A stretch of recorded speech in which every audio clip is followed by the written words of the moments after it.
નમસ્કાર, ટીવી 13 ગુજરાતી ડિજિટલમાં હું છું આપની સાથે ધરતી. નજર કરીશું મોર્નિંગ ન્યૂઝ પર. પશ્ચિમ બંગાળ વિધાનસભાની ચૂંટણીને લઈને વડાપ્રધાન મોદી આજે અલગ અલગ 3 રેલી સંબોધશે. પીએમ મોદી આજે ભાજપના ઉમેદવારોનો પ્રચંડ પ્રચાર કરશે. રેલી સંબોધનમાં વિપક્ષ પર આકરા પ્રહાર કરશે. વિધાનસભાની ચૂંટણી 2 તબક્કામાં 23 અને 29 એપ્રિલે યોજાશે. હોર્મુઝમાં 2 ભારતીય જહાજો પર હુમલા બાદ વિદેશ મંત્રાલય એક્શનમાં. ઈરાનના રાજદૂતને મંત્રાલયમાં બોલાવી વિરોધ નોંધાવવામાં આવ્યો.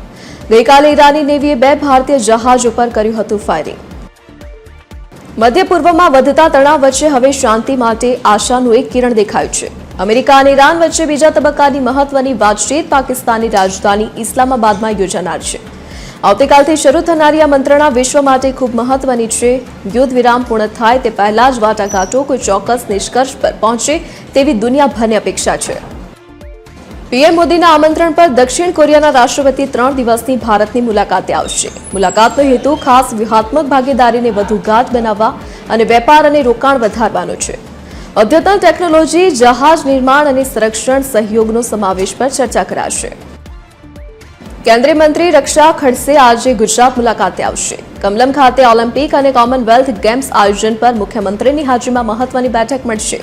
ગુજરાતમાં રમતગમતના આયોજન પર પત્રકાર પરિષદ યોજી આપશે માહિતી.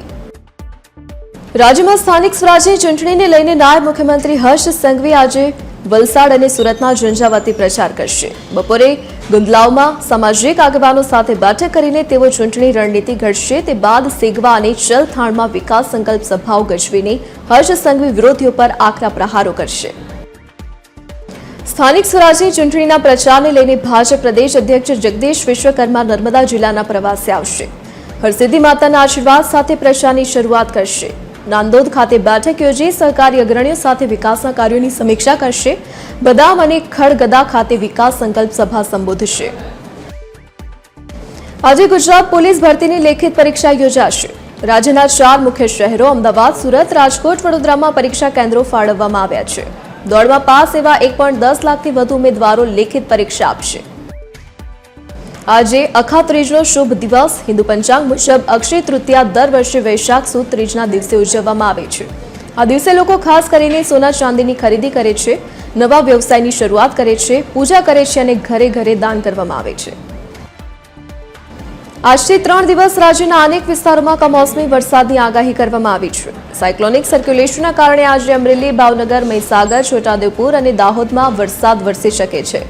તો આવતીકાલે સુરત, ભરૂચ અને ડાંગમાં પણ વરસાદની શક્યતા છે. માવઠાની સાથે જ રાજ્યમાં ગરમીનો પ્રકોપ પણ યથાવત રહેશે.